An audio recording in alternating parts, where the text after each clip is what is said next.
gravity. And we have also the buoyancy, which is our BF. No, in upright position, the BF is in BO, which is in the center of buoyancy or the centroid of displaced liquid. Okay, so here you can also see the new location of center of buoyancy if it is tilted. No?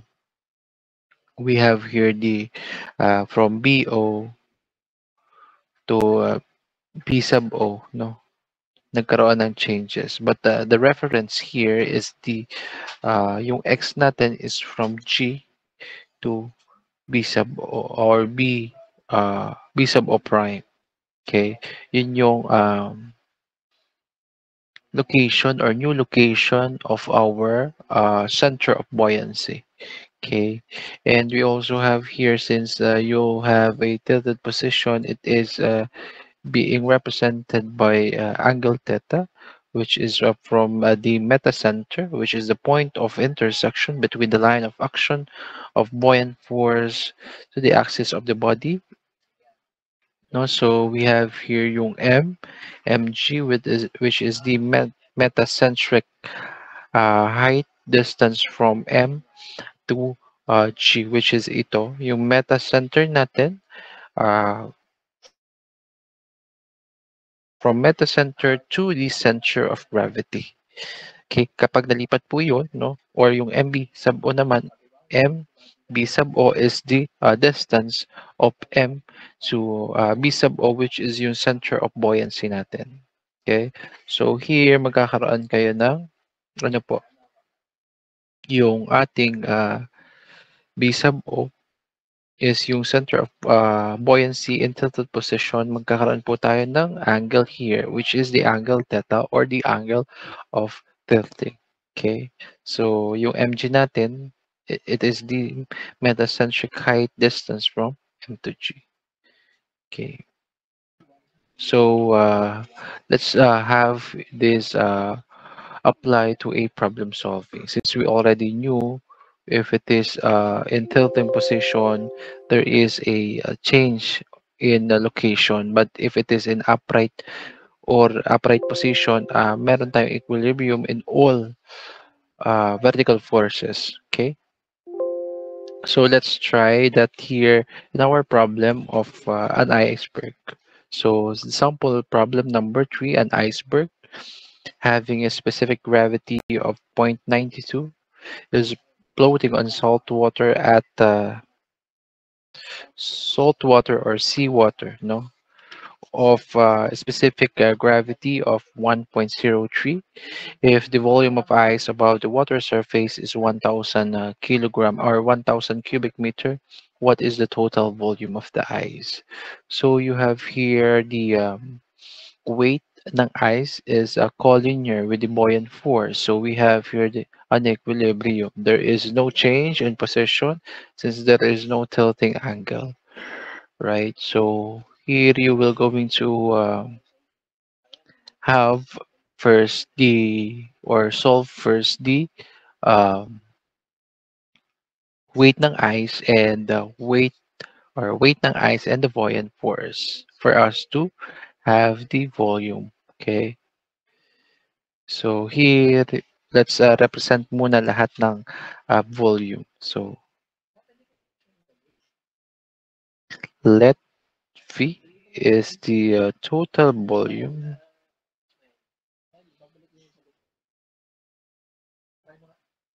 of ice, and yung VD natin is the volume displaced.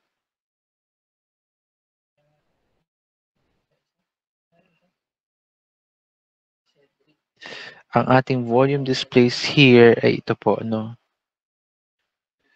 Yung VD natin. Lahat po ng nasa ilalim ng ating liquid surface po.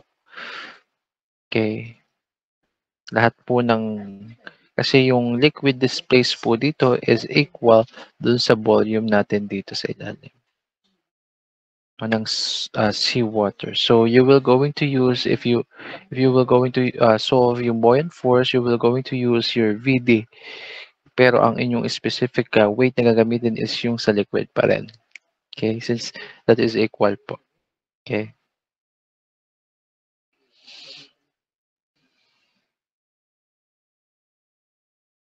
Next is since we already have the representation, we can have or we can derive the equation for our volume displays.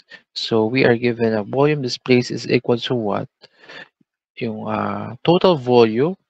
Ano pong binigay sa atin na volume of ice above the water surface? We have 1,000 cubic meters. Ito po iyon. Ay, sorry. Diba? Wait lang ha, baka nawala sa inyo.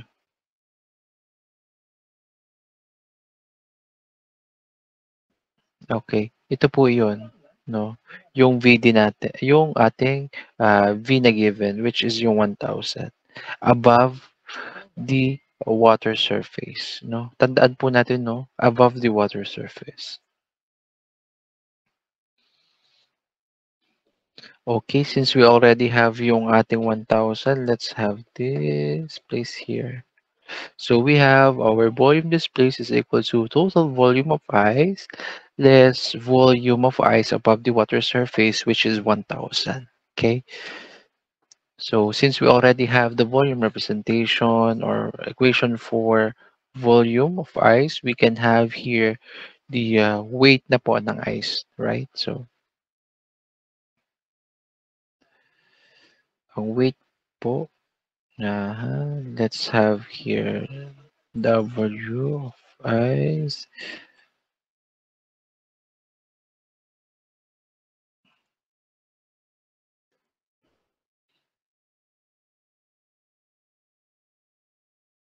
Weight ng ice po, which is equal to what po? Ang weight ng ice po is equal to specific weight, no? Specific weight ng ice times yung ating volume, total volume. Okay? Since it is act on the center of gravity, yung buong volume po natin ng ice ang gagamitin. Okay? So here yung ating weight ng ice is equal to what? A specific gravity or a specific weight ng ice is equal to what po? A specific gravity times the specific weight ng water. We can have here 1,000 or 9,000 or 9.81 kilonewton per cubic meter times the specific gravity ng ice, which is 0.92 unitless po yan times yung volume po natin. Okay? So we can have here yung weight ng ice po natin is equal to what po? Try to solve po.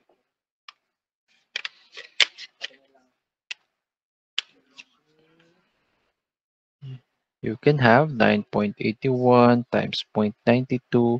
You can have 9.0252 V. Okay? That is the weight ng ating ice. So let's go to the buoyant force. Ipasok din natin dito yung picture.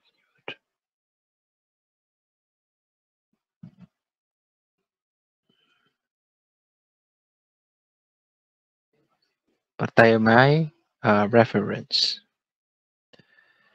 Okay, so our B up here is equal to what po? A specific weight ng seawater times ano po? BD. Kasi buoyant force. Ang buoyant force po natin is acting on BO, which is in reference po dito sa na-displace na liquid. Okay? BO po lagi pag buoyant force. So we have here BD. So we can have buoyant force is equal to specific weight ng water. We can have here 9.81 cubic meter or kilonewton per cubic meter times ang ating specific weight ng seawater. We have here 0.3 times our VD. We can have here BF is equal to 1.03 times 9.81. We have here 10.43 BD. So since we already have the equation for the BF and sa weight ng ice, we can equate that by having the summation of forces and vertical component, summation of vertical components. So we can have here equilibrium BF equal to 0. So we can have here weight ng ice. Ang weight po ng ice is represented by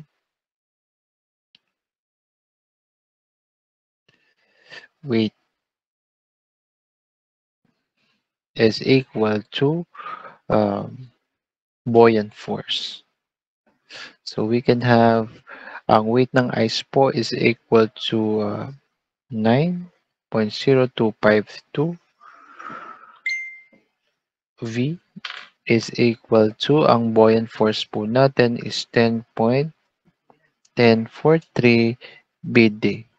So we can have here 90252 V is equal to 10.1043. Our BD is equal to what po? Based on our equation, VD is equal to, our volume displaced is equal to the total volume of ice minus 1,000 cubic meters. So we can have here 1,000 cubic meter or V minus 1,000 cubic meter. Okay, simplifying or solving the value ng V, we can have here what?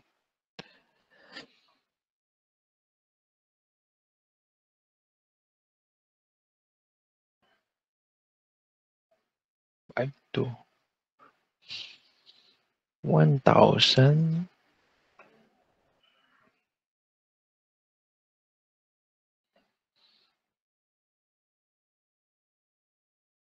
Wait lang ha. 1,000.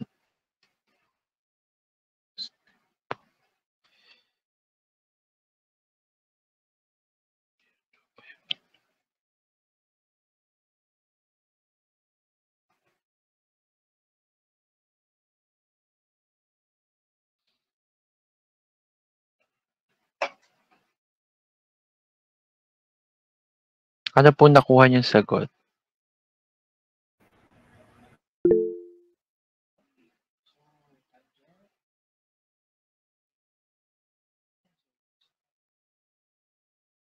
Wait lang.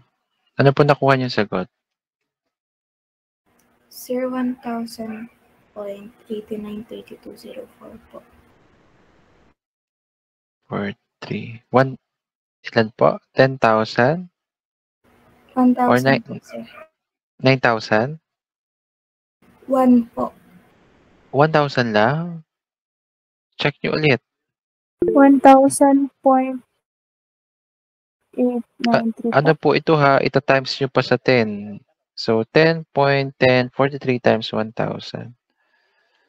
Check niyo po ulit. Kasi naka 10,000 na tayo. I-divide lang natin na. I-check niyo po.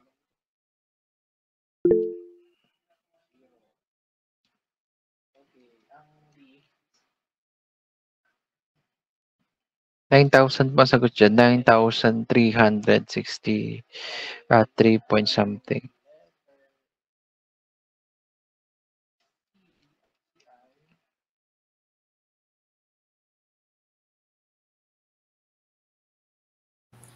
Sir, yun po ang nakuha ko, 9,363.63 bar. 9,363.6364 cubic meters. Ganito ang nakuha pa ba? Ganito po nakuha nyo?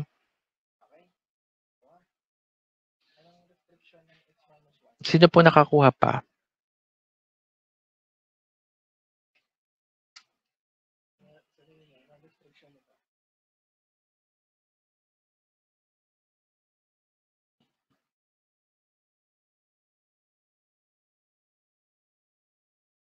Okay.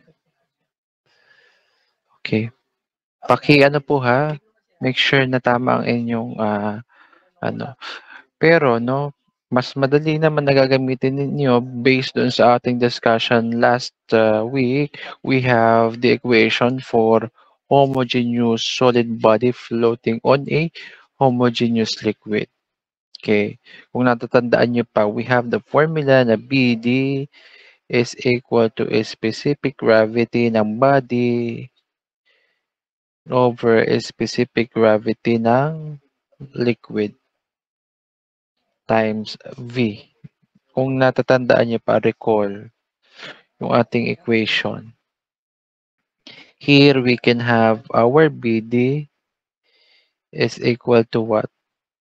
Ang BD po natin, based dun sa ating definition kanina, V minus 1,000 is equal to, ang body po natin here is ice.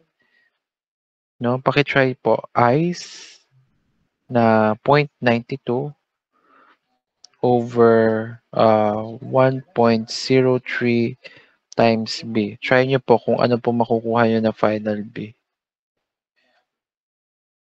Yan po yung ating formula for homogeneous solid body floating in a homogeneous fluid at rest. Pakitry po kung same pa rin. Di ba same? 9,363.6364 cubic meters. Same lang po yun. Now, that is for the homogeneous solid body. Okay? Any question po for this problem? May question po ba kayo? If wala, we can proceed to the next. So here we have a sample problem number 4. If a 5 kilogram steel plate is attached to one end of 0.1 meter by 0.3 meter by 1.2 meter wooden pole, what is the length of the pole above the water? You can please use the specific gravity of wood at 0.5 and the steel at 7.85. Okay, try to solve po.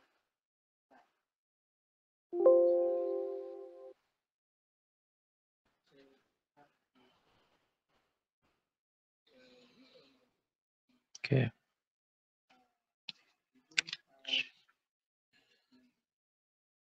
Ang gagawin niyo po dito, no, just get first yung weight ng wood, since we already have here the weight ng steel, which is 5 kilogram force, no. So, kunin nyo lang po yung weight ng wood in terms of kilogram force, then yung buoyant force po natin, kunin nyo din for the wood and the steel. Please use yung kilogram force po para hindi na masyadong mahaba yung calculation. Kasi if you will going to have that in kilonewton, mahaba-haba. But it's up to you. As long as you can get the final answer, the value ng x. For checking, you can have here x po natin will be equal to 4.454 ganyan. Something like that. Meters. Try nyo po isolve. Here you will going to add yung weight ng wood and steel at saka yung buoyant force, equate nyo lang since wala pa namang tilting here. Doon sa ibabaw. Wait lang ha. Mag-check lang ako kung meron.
Okay, let's continue. So here we have a 5 kilogram.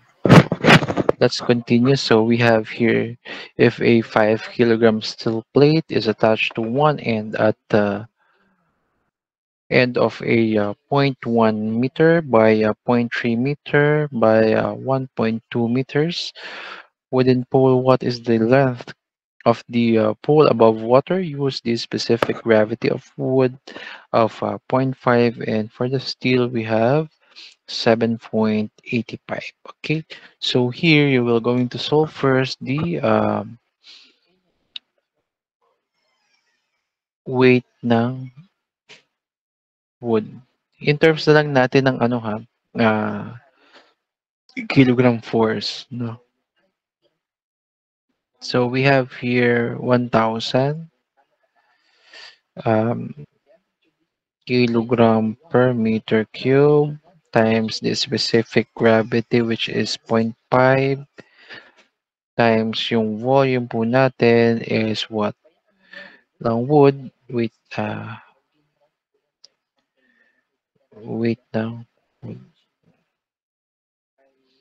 We have here weight ng wood which is 0.1 times 0.3 times 1.2 cubic meters. We have what po? Ano pong nakuha?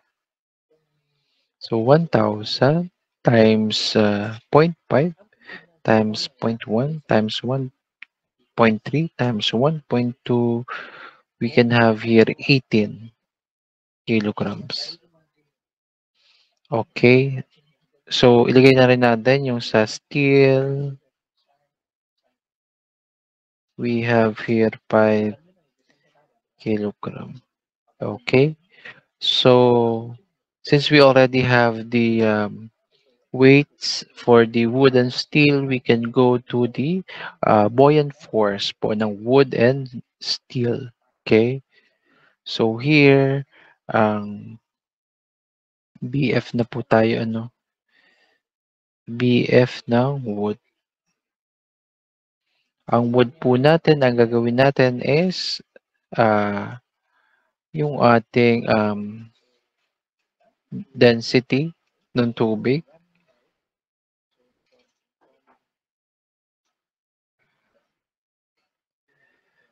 Density times volume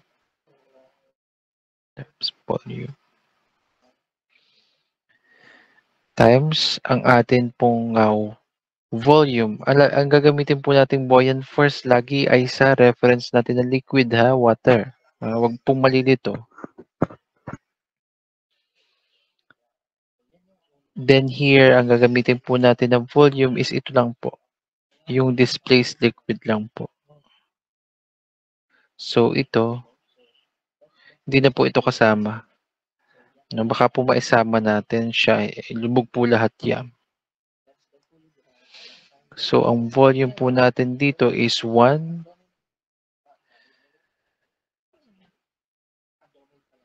times 0.3 meter times ito po ang height natin na gagamitin. D, ha?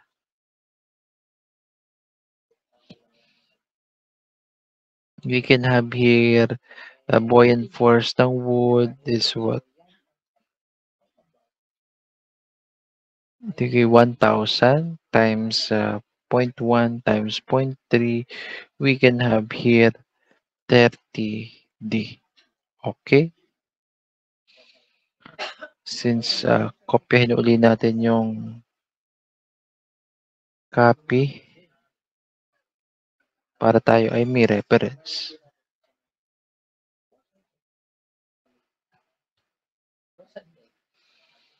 So, saan na tayo? Buoyant force ng steel. So, BF ng steel. We have here the 1,000 times VS, volume ng steel. Okay? So, we are not, we don't have given po for BS, but we can have here yung weight ng steel. Given po yung weight ng steel which is 5 kilograms. So, we can have here weight ng steel. Kunin natin yung density times ng steel times yung ating volume BS. Okay, so we have here yung para makuha natin, ma-substitute natin dito. So here, 5 kilograms is equal to 1,000 kilogram per meters cube. Ita times po natin siya nung ating specific gravity times Vs. So, you can have your Vs is equal to what po? Ang Vs ay steel, steel pala ito, steel.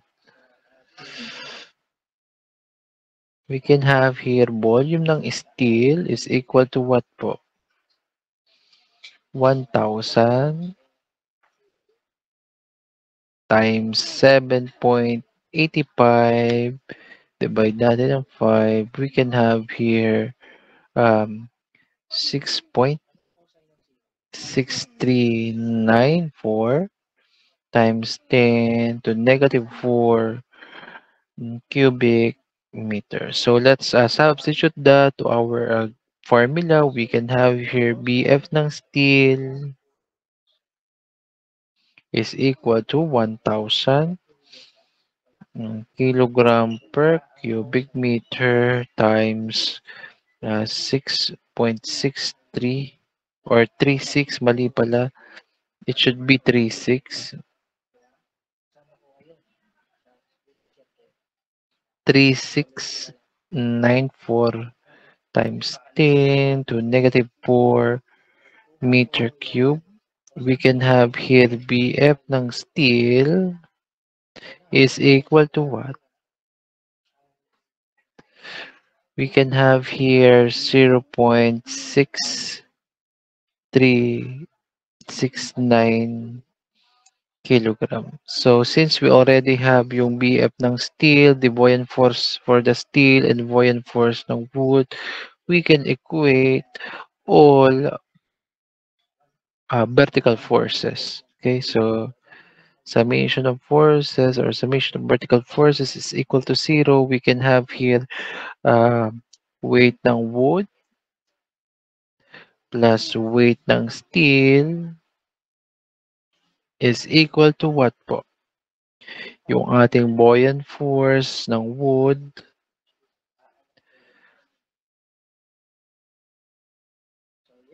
buoyant force plus buoyant force ng steel. So we can have here ang buoyant force po ng ating ang weight po ng ating wood is 18 plus ang steel po natin is 5. Then ang ating BF ng wood is 30D. Then our liitan lang natin yung D. It should be maliit na D. 30D times or plus the buoyant steel or buoyant force ng steel, we have 0.6369 kilograms. So we can have here the value ng ating D, maliit na D, makulit, is equal to what po?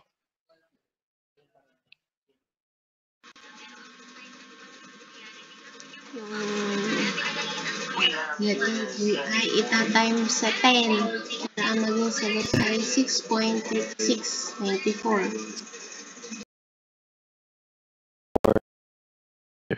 That is the value of our D.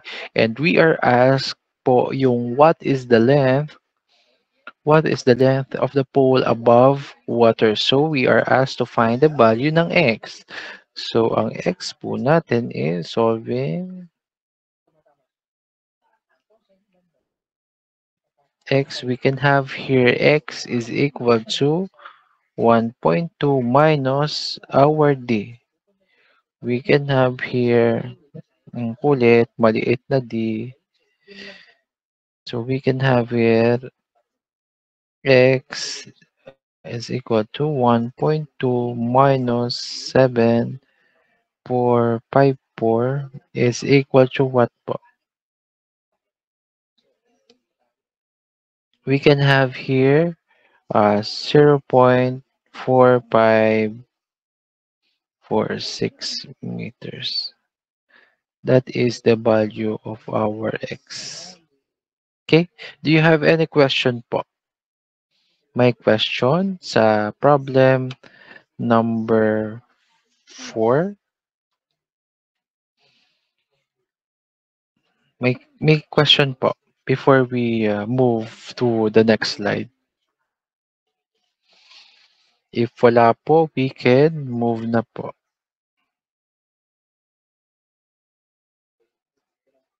Okay, so we have here the value nung m b sub o. So here, the stability and the stability of body depends on the amount of writing moment, which in turn is dependent on the metacentric height mg. This is the mg, right? mg hanggang dito. mg. Okay. When the body tilts, the center of buoyancy shift to a new position b sub o prime. This one. This shifting causes the wedge b prime to shift to a new position v. Then the moment due to the shifting of buoyant force bf times z is must be equal to moment due to wedge shift f of x. So here we will going to have the moments due to shifting of buoyant force and the moment due to shifting of wedge.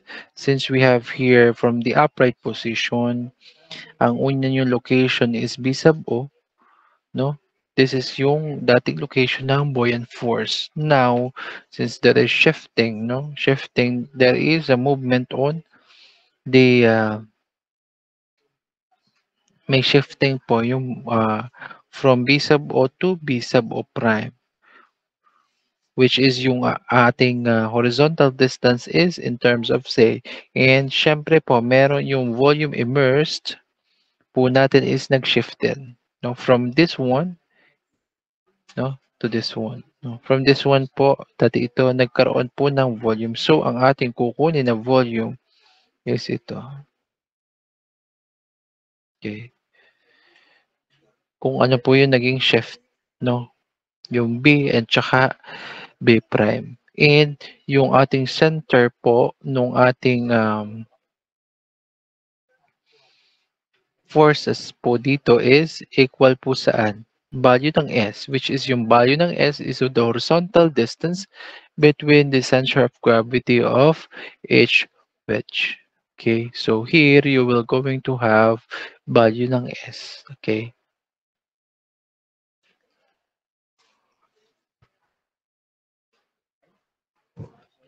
Okay. Of course, there is ano ulit, angle dito, no? But in some cases po, kung mababa or yung initial value po ng MB sub O for small value, minsan po siya ay negligible or in terms of zero. But yanigin natin ng mas malaki para hindi zero yung theta, no? But first, you need to before we have or before we go to the shifting or tilting position, we need first to solve the value ng mg or mg and mb sub 0. Okay. Here, open ulit tayo ng isang copy ulit natin to.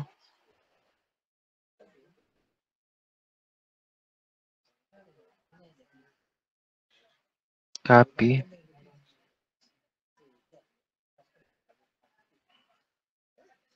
New. Paste. Wait lang ha. Ayusin ko lang yung picture.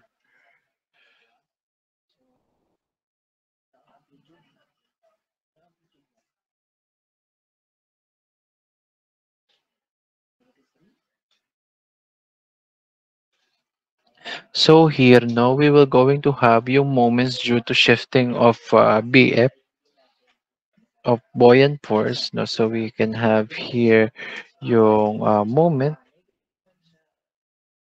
Wait na.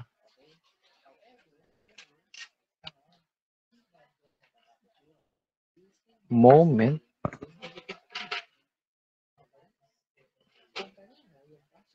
due to shifting of buoyant force, then is equal to moment due to shifting of wedge. No,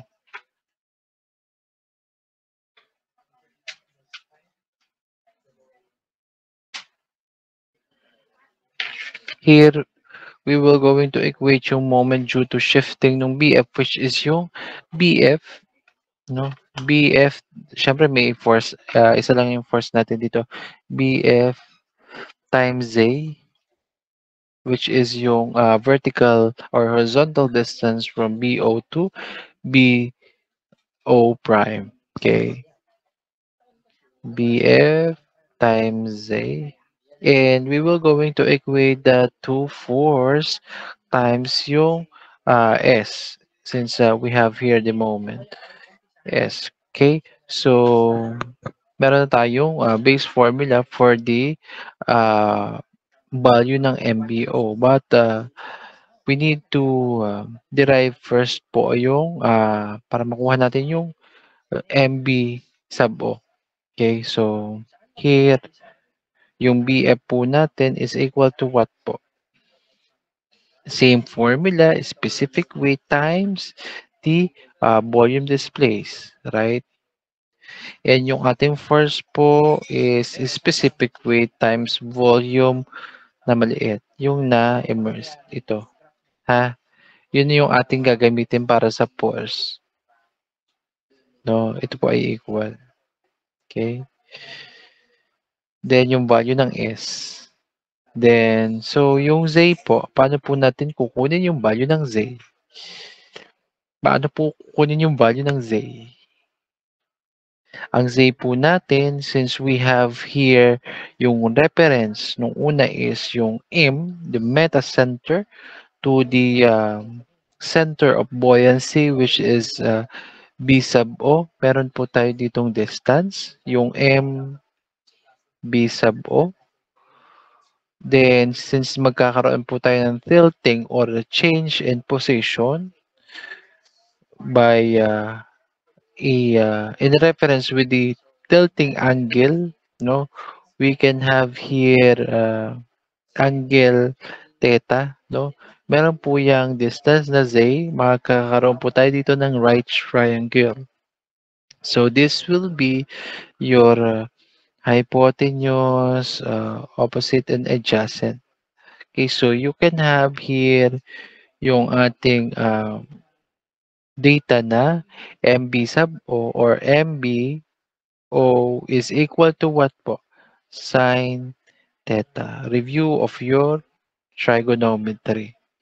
Okay, so since you already have the values or you already have the equation, we can substitute that. So we can have yung value ng MB or yung formula for your MB sub. Okay, so your BF is equal to a specific weight times BD. Okay, then equate natin siya or multiply natin siya sa MB sub O times sine theta is equal to F natin is specific weight times volume times the value ng S. We can cancel this out. So, the value of your MB sub O is equal to what po? VS over BD times sine theta. You already have the value of your MB sub O if you have or if you shift the buoyant force and if you have your shifting wedge. Okay, that is the formula for MB sub O. Okay, but before we try that, no, but before we try that to our before we try that to apply, no, we need first to have yung MB sub O without tilting, no, para naman magkaroon tayo ng reference. So let's solve this one. So sample problem number 5, a block of wood with the specific gravity of 0.64, no, is in the shape of a rectangular parallelepiped having a 10 cm square base. No, if the block floats on salt water or seawater with its a square base horizontal, what is its maximum height for stable equilibrium in the upright position? Here, you will going to use yung ating upright position. So, there will be no tilting pa. No? So, okay. So, ang body natin dito is stable. So, yung M natin, yung meta center natin is above the center of gravity. Okay? And yung H natin, no, with a smaller value of H, the meta center will or M will become higher and G making it's much stable, no. So hence the maximum height of or maximum height for this stable equilibrium is when M coincide, no, with mg, or M B sub O is equal to M or G uh, B sub O. Okay, there is a coinciding here or collinear sila. Yung MB sub O and G sub O. Meron dito M. Yung M mo, M is may coincide siya sa G sub O. So there is stability and or stable equilibrium since there is a coincidence or coincide, yung M is coincide with G, or M sub B is equal to G B sub O. Okay, so here on the figure, we will going to have first yung ating G B sub O. Okay, so here yung ating G B sub O is equal to H over 2 minus, ano pong value na pwede nating i-minus? Yung D minus or D over 2, right? H over 2 minus D over 2. So you can have your GB sub O. So first, we will going to have the value ng D. Okay, based on our discussion last week, we have the formula for the kapag yung body height has a constant horizontal cross-sectional area, no? Ano po yung ating magiging D? Ang D po natin is specific gravity noong body over specific gravity nung liquid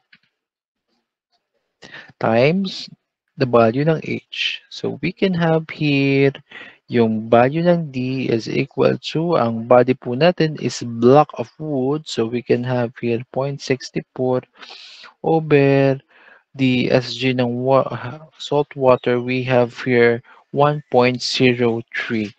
Let's multiply that to H so we can have our D is equal to what po? So our D is 0.64 divided 1.03. We can have 0.6214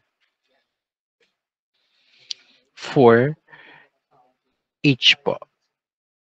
Okay, so we can have here 0.61 or 621. 621 for each. So let's substitute that to our value ng ating GB sub O. Okay, wait lang. Keep. Huli natin siya. Then,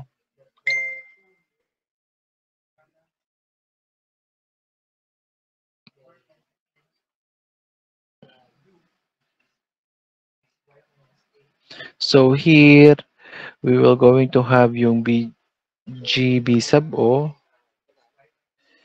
GB sub O is equal to H over 2 minus D over 2. We can have here B G sub O or GB sub O is equal to H over 2 minus our value ng D is 0.6214H. 6214H over 2. We can have our GB sub O is equal to what po?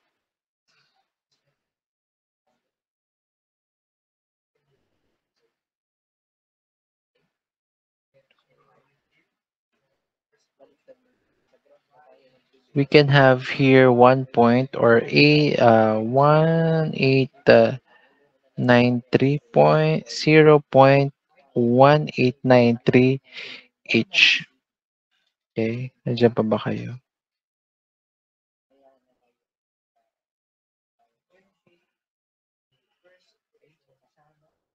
Okay, here is your value ng M, B, or G, B sub O. Next is the MB sub O. Using our inertia and our volume displacement, we can have your value ng MB sub O is equal to what? Inertia po natin for rectangular parallelepiped, we can have here what? Pag rectangular po, we can have 1 over 2, 1 over 12. Check ko lang po ulit. Rectangular parallelepiped. Okay. 1 over 12 times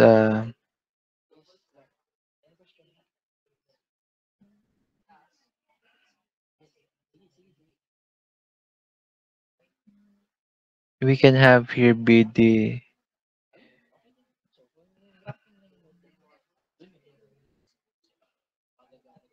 cube over 12 over volume natin is be the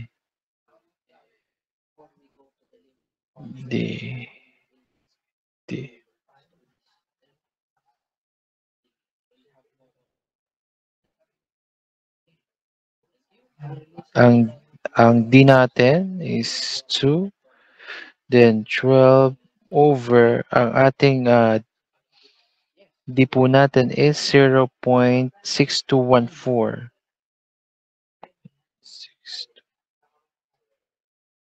H. Paki-try po. Paki-solve po MB sub O. In terms of H, we can have here 1.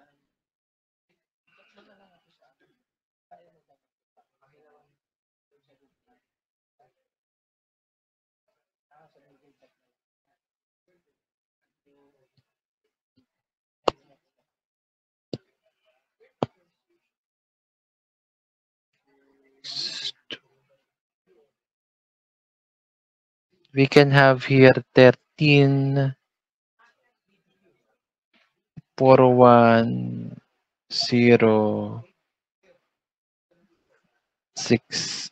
over H. That is our M B sub O.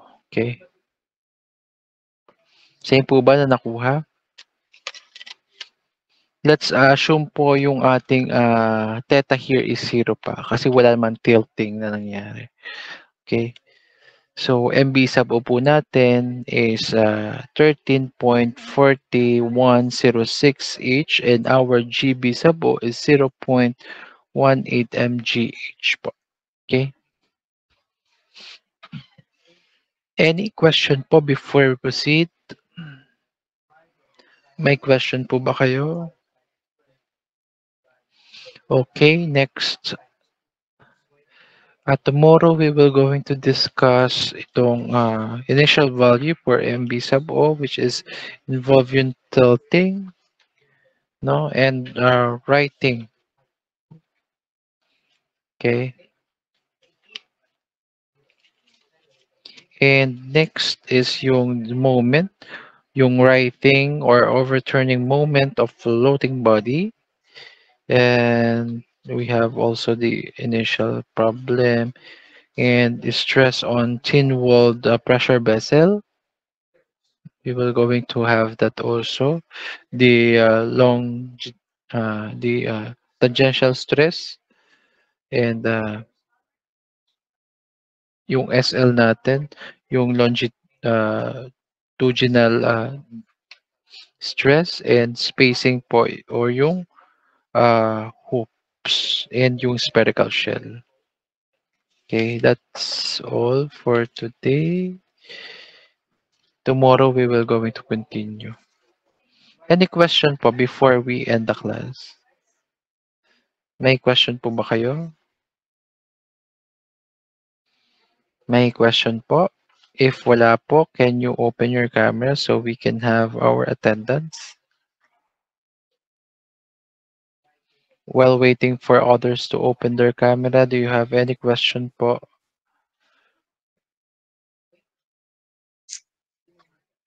Wait lang po ha. Paki-open na po ng camera. Okay, wait lang po ha.